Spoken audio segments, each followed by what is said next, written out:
You know, the purpose of a go home show, and I always say this shit, but the purpose of a go home show is to get you, the fan that's watching at home, to say, man, after watching Raw, after watching SmackDown, after watching even NXT or even AEW Dynamite, that you look forward to the pay-per-view coming up. And it also goes for, let's say, if you watch Impact Wrestling, Ring of Honor, MLW, New Japan, what have you, right? The go home show is supposed to get you to look forward to the main pay-per-view. Now, I'm going to ask you guys this question, and I want to know answers, and I really want to hear this. Outside of Undertaker's farewell, are any of you actually looking forward to Survivor Series, which they're titling it the best of the best? Give me a fucking break. Give me, once again, a fucking break. And I am not talking about the chocolate bar. This is your Monday Night Raw review for November the 16th, 2020. As I'm recording this right now, it is Tuesday morning. It is 11 a.m. It is November 17th, 2020. And here I am in my house, in my office, after a long, early morning of work. I got work in a couple hours again, but here I am. I decided to get this Raw review out because Survivor Series coming Sunday. And in case you guys don't know, yes, I will be doing a live review Survivor Series Sunday once this show goes off the air. So I encourage you guys to check that out once we go live. Speaking of live, this past Sunday, myself and Dave Sack went live for a live edition of Around the Point. We talked about Zelina Vega and what's going on with her, how we felt like she'll be fine. We also gave our thoughts on the 15th year anniversary of Eddie Guerrero passing away and so many other stuff. So go out of your way and give that a listen. It's also available on all the podcasting platforms. You can follow me on Twitter at HeelSteven, but you already knew that. Also, while you're at it, give this video a big old thumbs up. Share it through social media. Hit the subscribe button. I'm almost at 2,000 subscribers. I'm going to be doing a giveaway once we're at 2K. That is the goal. In case you guys didn't know. Hit that bell icon too while you're at it. Monday Night Raw. I said this already earlier in this review. The purpose of a go-home show to get you excited. Make you want to look forward to watching Sunday. Go balls out on that Sunday. Or Saturday. Whenever the pay-per-view happens, right? And I feel like this show, Monday Night Raw, outside of Drew versus Orton, it was yet another wasted go-home show. With pure fucking garbage. That's right. Pure fucking basura.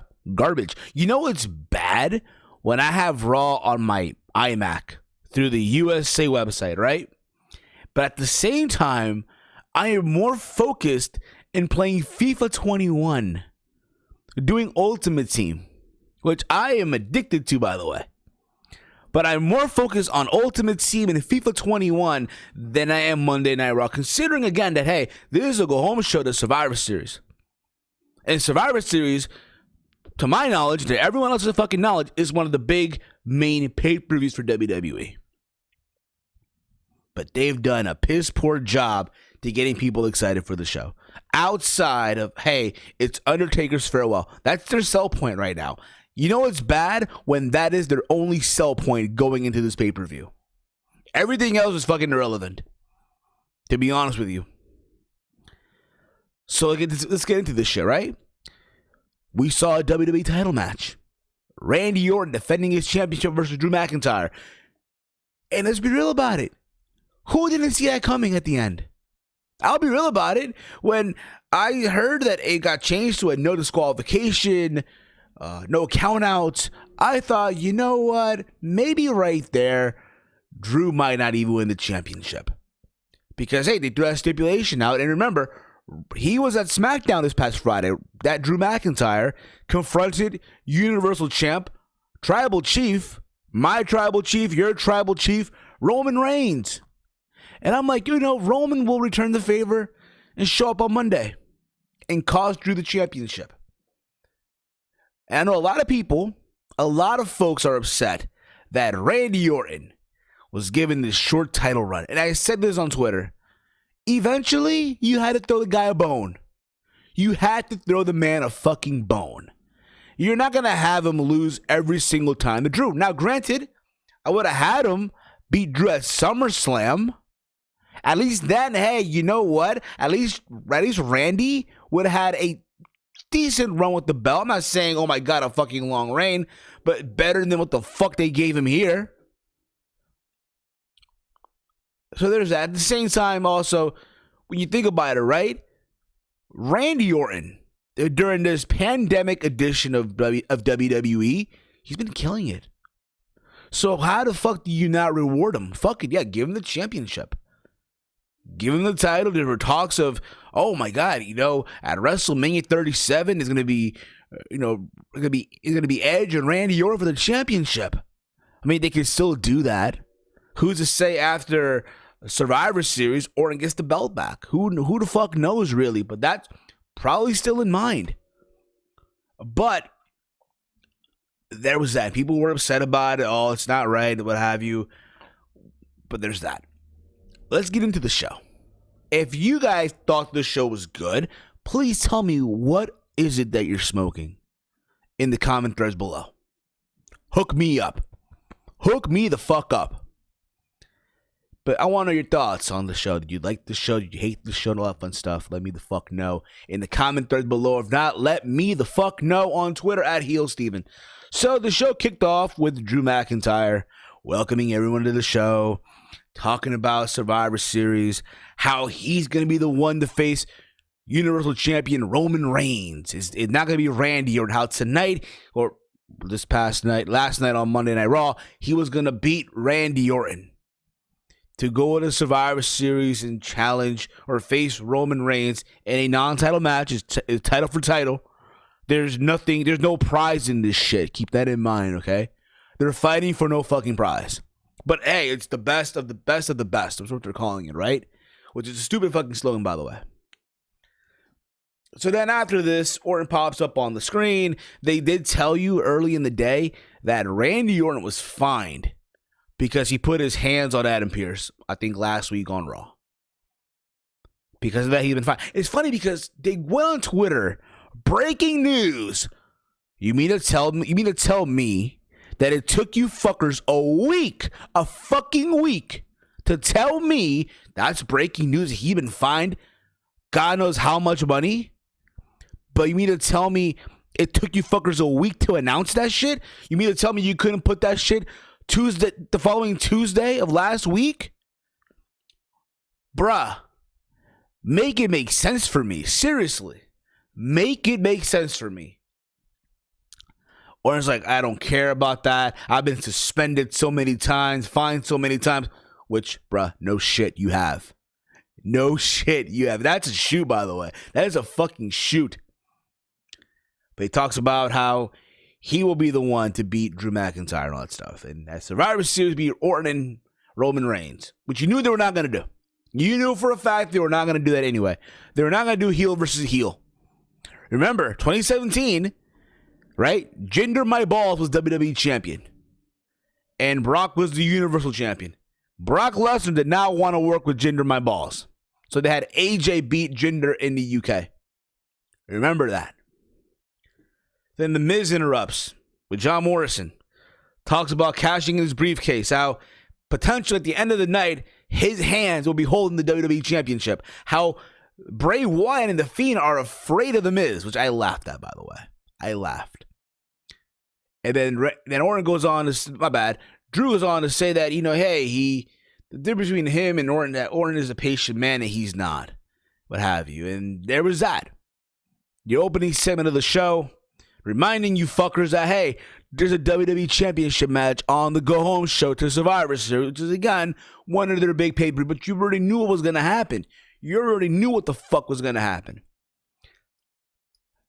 From there, we go on to the women's tag team match. We had the women from Team Raw, basically. You had Asuka, Mandy Rose. We had Asuka, who's the Raw Women's Champion, right?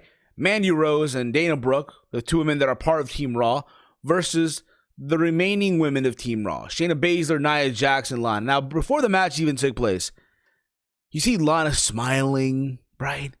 Like, all these past couple of weeks, her going through a table never fucking happened. She's all nicey nice and nothing can go wrong, right? It's amazing just how low she went from being this ravishing Russian, right, who was married to Bobby Lashley. Now, all of a sudden, she's like that woman that went to fucking rehab, right? And she's trying to get her life back in order. That's what she looks like to me. So she's, saying that, hey, to Nia and Shayna that she's going to prove herself to them, even though in their eyes they know that she sucks. And no shit, she does suck for what it's worth. And they don't want her to tag in. They don't want her tagging in. We get to the match. And in this match, Shayna and Nia injure, in this case, re-injure, if you will, Mandy Rose. They stomp on her arm. I've seen Shayna do this so many times at NXT. It looks brutal. So then basically it was 2-on-3. And what do you know? Lana tags in and starts fighting Asuka. And then the shit went downhill. Asuka locks in the Asuka lock. And Lana taps out. And it's funny because at the end of this whole thing, Nia's like, I'm proud of you. I'm fucking proud of you. You stood up for yourself. Where's it going to leave? It's like they're going to leave, but then like, psych, they put her once again through a fucking table. Again, it's like she's happy, yay! Even though, again, they've been beating the shit out of her for fucking weeks. But it's like nothing fucking happened. It's okay, yay! I see this happening right now. As Survivor Series, she will be the sole survivor. Yeah, I'm going to say this right now. I am in the belief she'll be the last woman on her team. And then she gets beat up by Bianca Belair. Let's hope and pray. But if you fucking thought that Lana was going to go on this week and not go through a table, you are a fucking dork. You are a fucking dork. That's right. A fucking dork. From there, we get the New Day versus the Hurt Business for the Raw Tag Team titles. For what it's worth, it was a good match until Cedric fucked up multiple times there. That's right. Cedric Alexander went for a suicide dive to the outside of the ring. And normally, I see baby faces do this before. Like Jay Lethal in Ring of Honor does it numerous times. Like he'll do a dive through the middle ropes, right? And then do it again and do it again, right? Cedric did the same thing, but Kofi wasn't in position. So he hits Kofi, but he hits more of the barricade. Again, Kofi wasn't in position, but he does it again anyway. And again. And he hits Xavier like it's nothing. Like, bro, what the fuck are you doing? And this is the shit that I'm talking about. I think Saul Monster as well been saying this on his show. These fucking unnecessary dives that for no reason are fucking there. And again, here's Cedric, who's a heel. He's not even a fucking babyface. Like, you're a heel, but you're doing babyface maneuvers. Bro, what the fuck are you? What the fuck are you? I'm a fan of you. Don't get me the fuck wrong, but my man, what the fuck are you? Eventually, all this leads to the New Day to retain their tag team titles. They hit Shelton with the Daybreak for the 1-2-3. So there's that. So they go on to Survivor Series to challenge the SmackDown Tag Team Champions of the Street Profits. Now, I did say again, what are they fighting for here? Right? If I can just make one tweak here, I would make the New Day versus Street Profits into a title unification. Because I'm sorry, there's no need for two sets of tag team titles. There really is no need of it. I'm sorry. It really, really isn't. But I'm going to digress on that. So there's that. And it's like the Hurt Business, for 1 second, you forget they're feuding with Retribution. But there's that. From there, speaking of Retribution, we get Team Raw, the men's Team Raw. Because AJ Styles felt backstage, hey, you know what? Team SmackDown, they're motivated, right? They're motivated. They're more focused than Team Raw is right now. Even though Team Raw doesn't really have, Team SmackDown doesn't really have a full team. Hell, neither do the women of Team SmackDown. They don't have a full team either, right? Speaking of which, I'll get to that in a second. So AJ's like, we need to be focused, we need to be ready. So what I decided to do, put you guys in a match. That being Matt Riddle, Keith Lee. I'm sorry, Riddle, but I'm calling Matt Riddle still. I don't give a shit. Brody, my bad. Keith Lee, Sheamus, and Braun Strowman. They're all going to face the members of Retribution as a warm-up match.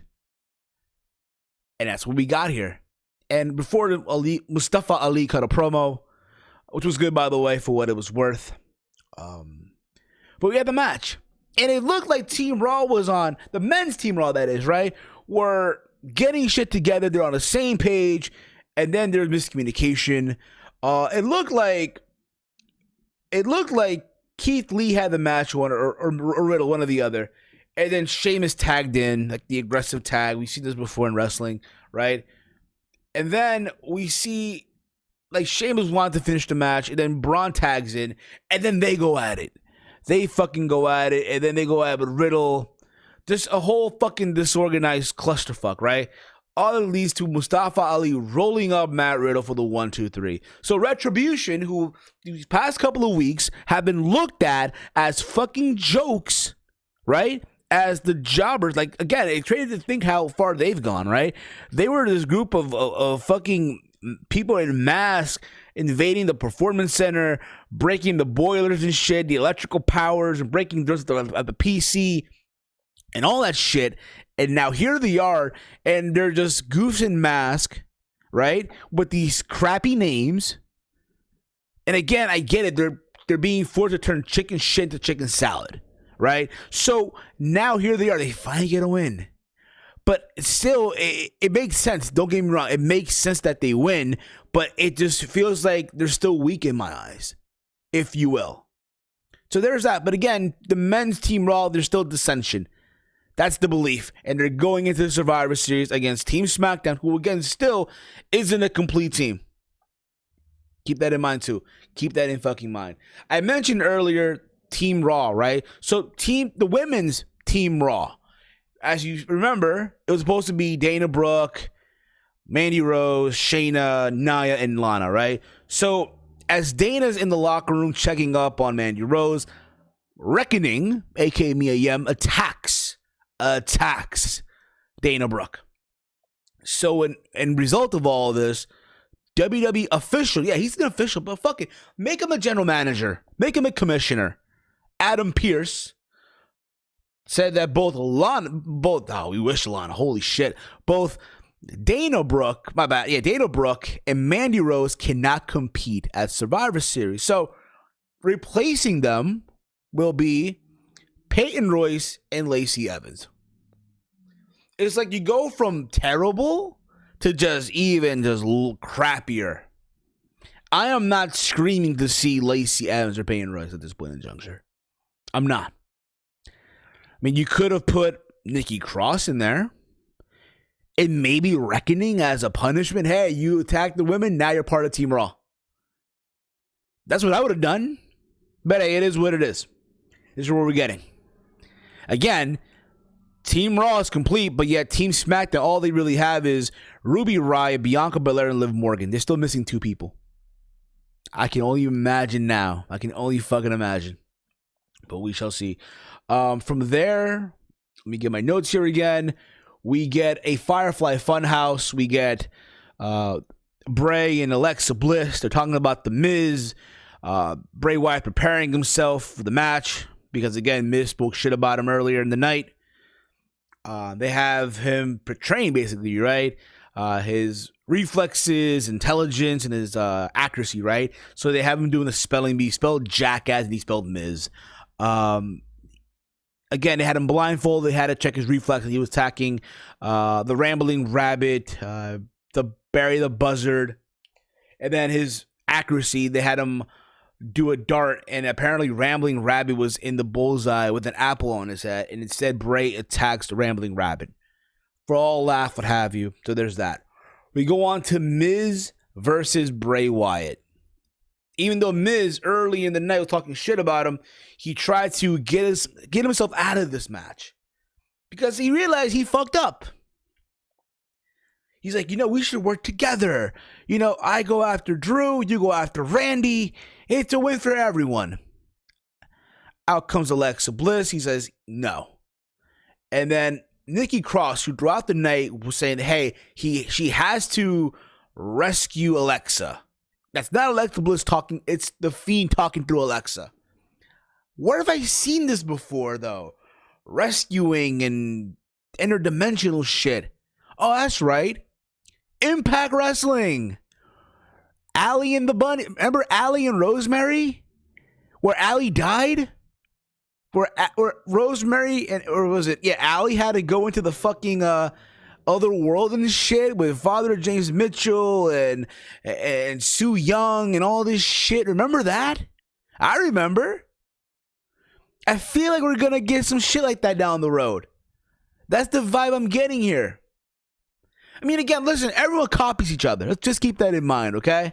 Just keep that. But I remember back in the day when, oh my God, TNA or Impact, or whatever the fuck you want to call them, would do a storyline that's similar to what WWE did. Oh my God, they used to get called out like crazy. But when WWE did it, oh, no one said shit. No one said nothing. Everyone just kept it quiet, like nothing happened. Nothing to see here. So there's that. So Nikki comes out, tries to get some sense into Alexa Bliss. But Nikki gets slapped by Alexa. And then Bray comes out. Alexa goes from crazy to happy all of a sudden. Walks down to the ring with him to get the match going. For what it's worth, it was just there. Honestly. And I said this on Twitter. It takes serious skills of training to master the ability to wrestle with an ugly red sweater on. And Bray has mastered it. Holy shit, he's fucking mastered that fucking skill. There's a moment in the match where John Morrison gets involved. He's wearing a suit, by the way. And then Alexa Bliss jumps on Morrison. Just jumps on him. They go over the barricade in the Thunderdome. There's no one there, by the way. Again, let's keep that in mind. If someone sent Taya Valkyrie a tweet on Twitter, oh, look, Alexa Bliss is getting on top of your man, some shit like that. And Tyler's response was hilarious. In case you guys don't know, John Morrison, John Hennigan, Johnny Nitro, Johnny Mundo, Johnny Impact, Johnny whatever the fuck you want to call him, is married in real life to Taya Valkyrie, former Knockouts champion in Impact Wrestling. So there's that. In case you guys don't know. All this happens, and Miz, we've seen him do this move before. Like, he has the guy in the corner, he does a clothesline, and his legs go within the turnbuckles, and Bray doesn't sell it, and he locks in Sister Abigail for the 1-2-3. So Bray Wyatt, Mr. Rogers Bray, gets the win. And as Alexa and Bray are heading to the back, or they're walking their way back to the stage area, the lights go out like crazy, and the Fiend's on the screen. And the lights go out, we go on to commercial, and there's that. Whoop-de-fucking-do. Whoop-de-fucking-do. Backstage as well, we get Drew McIntyre, and he bumps into Sheamus. And Sheamus talks about the old days again, and I like that because I feel like that's probably the next program down the road. And sometimes it makes, especially with what happened now, right? It makes sense in a way because I feel like sometimes when it's two guys that are friends in real life, sometimes it makes for good storytelling and a good angle here. And if that's the way they want to go, eventually, I'm all for it. It could be at a Royal Rumble. It could be likely at a Royal Rumble, to be honest. I'd rather see this for a Royal Rumble. Down the road, Sheamus and Drew for the WWE Championship. That is if Drew, of course, gets through, hold on to the title until the Royal Rumble. We'll see. But Sheamus has a surprise for Drew. It's in a fucking treasure chest. And Drew opens it, and he sees his old gear that he used to wear back in the day, right? And a sword. A sword apparently is part of his ancestry, whatever. And there was that. What a good friend this Sheamus. What a fucking good friend. We would all be lucky if we had a friend like Sheamus. Seriously, holy shit, yo. All you people that are friends, take notes. Sheamus and Drew are what true friends are all about. I'm just saying. So there's that. And then we get the main event. We get the fucking main event. Unless I'm missing anything, but who gives a fuck? Again, this Raw was terrible. With the exception of the main event. The main event of the show. We get Drew McIntyre and, of course, Randy Orton for the WWE Championship. Drew came out to this attire that was in the treasure chest, right? With the sword. There's flames that came out from the stage area and shit. Very WrestleMania-like. I want to believe, this is just my humble opinion, that was supposed to be Drew's original WrestleMania entrance gear before the world went to shit with COVID. I want to believe if WrestleMania would have been in Raymond J. Stadium, right, as originally planned, that would have been part of his entrance. With the sword, the kilt, the thing on his shoulder, that would have been it. Which would have been badass. Would have been fucking badass. Again, you think about this too, right? WrestleMania was missing this year were the entrances. Yes, Becky came out in a fucking truck or a monster truck, right? She came out to whatever, and there was that. But those live performances, like to my understanding, Edge was supposed to have a live performance by Alter Bridge for his theme song at WrestleMania, but it never happened because of COVID. So that was cool. Drew had on new ring attire for this match. And when you see shit like that sometimes, it tells you that, yeah, likely he's going to win the belt.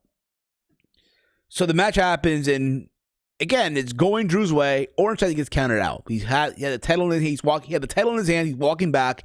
And once again, WWE commissioner, WWE official, Adam Pearce goes, where do you think you're going? This is not going to go down like this. This match was now officially no counting out, no disqualification.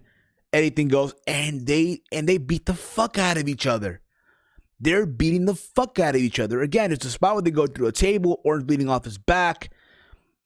And again, there's moments also in this match where Orton has a steel chair. He's putting it in Drew's mouth. They're mentioning again that Drew has a fucked up jaw. But the one thing in this whole thing that fucking pissed me off, the one thing about this match that fucking pissed me off, every 5 minutes, even before the match even happened, you had Tom Phillips in commentary telling you this is worthy of a WrestleMania main event. Every fucking 5 minutes, bruh. I understand you're being told to say something in your ear by an old fuck. I get that. But bruh, you're making me want to slap the holy fuck out of you. You are making me want to slap the holy fuck out of you, Tom fucking Phillips. Tom fucking Phillips. It was him or Byron, but I think it was more Tom Phillips. WrestleMania worthy main event. Either one of them. I don't give a shit. They're both dorks to me. But still, it was so annoying hearing that shit. Because we know for a fact that yes, WWE would do some shit like that. But is it really worth WrestleMania main event? No, because then you put pressure on these fuckers. And that's the last thing you want to fucking do. Yes, there's a good rivalry there. They've had good matches. They even had a fucking video package before the match even happened about the past and the present and shit like that, which I thought was cool too.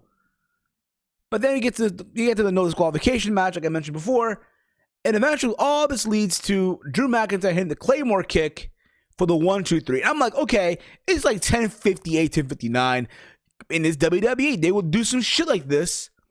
They will probably have, believe it or not, they will probably have fucking, I don't know, The Miz come out and cash in, right? No, went to credits, and that was it. As Survivor Series is going to be Roman Reigns and Drew going at it. Who did not see this shit coming?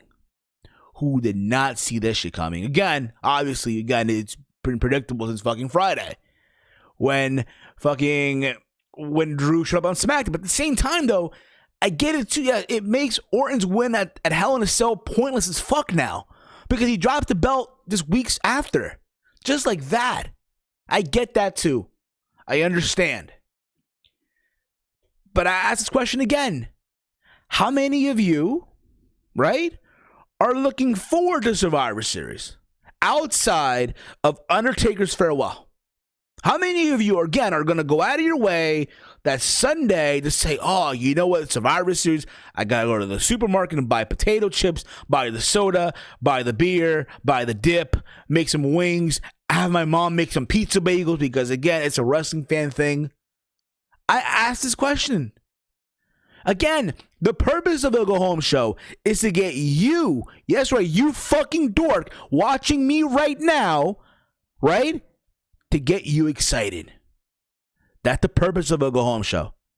And it doesn't matter what promotion it is, whether it's WWE, whether it's AEW, whether it's Ring of Honor, MLW, Impact Wrestling, New Japan Pro Wrestling, All Japan, Old Japan, Big Japan, Noah, you name it, it is what it is. That's the purpose of a fucking Go Home Show, to get you excited.